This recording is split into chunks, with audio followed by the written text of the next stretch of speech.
Intentional.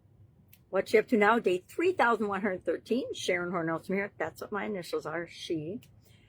Today, our topic for both supersized challenges is intentional. Being intentional in our living, being intentional in how we scale and grow our business.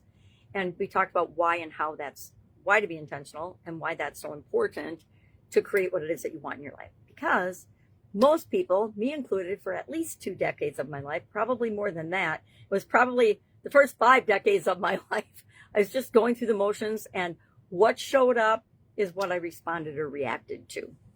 And I realized that before my sudden cardiac arrest, that's how I had been living. And I actually had been living in the what is wrong with this situation? WTF had become my voice in my head primary question. Not a good primary question. Why? Because it presupposes there is something wrong and effed up and that I need to deal with it. So guess what? Life just kept giving me more stuff that was super messed up that I had to deal with. And following that event, luckily enough, I did wake up in the hospital after being in a freezing and medically induced coma for, I think it was like 7 to 10 days. I was out, right? I don't remember. Anyway, and I have never gone back and looked at my medical records or read any of it. Why? Because I intend to never have anything like that happen to me again. And so I don't want to feed my brain any of that. I did research, however, how do I make sure that something like that never happens to me again? And I made massive changes in my life, in every area and aspect of my life, in my personal life, in my relationships, in my businesses, in all of the life framework areas, right? Every single one of them got an overhaul. Well, today we are starting in on the SOAP framework in the area of spirituality. Spirituality impacts all of us. We all have a spirit, whether we believe it or not. We all have an energy and a vibe and a spirit that we give off, and we're all connected to something outside of us and bigger than us, again, whether we believe it or not. So we're going to talk about that all this month.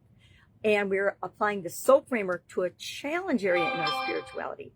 Maybe you've never had any belief or understanding or knowing that there's something outside of you out there, right? Yeah, you just thought it was all of us humans going through the motions on this planet, living this one life. And I know a lot of people that believe that.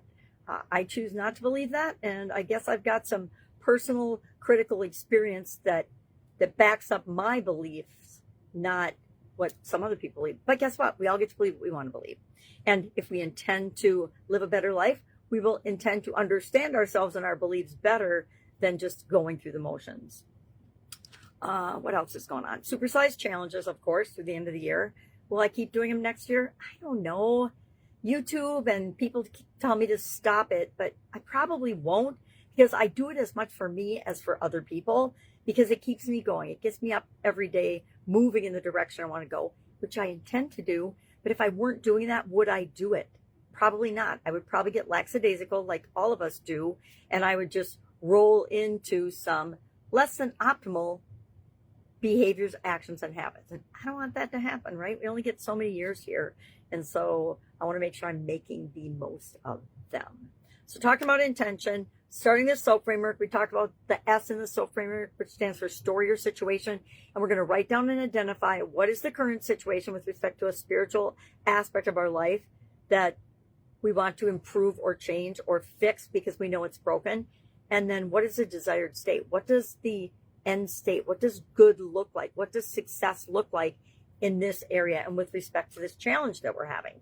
Only we can decide that, because we want to have that picture in our minds so we know that we're going from where we are to where we want to be. We want where we want to be rock solid, awesome. And we do that by intending it, by creating the outcome that we have in mind, by writing it down and then thinking about it throughout the rest of the steps of the process and beyond. I am involved in a coaching program that is stretching my comfort zone. And part of that is direct messaging. If you've known me for any amount of time, I have done almost no direct messaging unless somebody reaches out to me, then I message back, of course. And I don't always do that on different social platforms.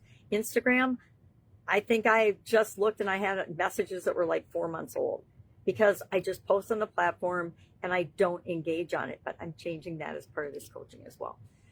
So stretching my comfort zone just like everybody else all the time, and realizing that I don't have to do it forever. I won't do it forever. I'll go back to the way I prefer to do it, meaning I engage with people that I'm working with or that I know and that I'm having relationships with. But I realize in order to grow and scale and supersize, that's a solved problem in just about every industry.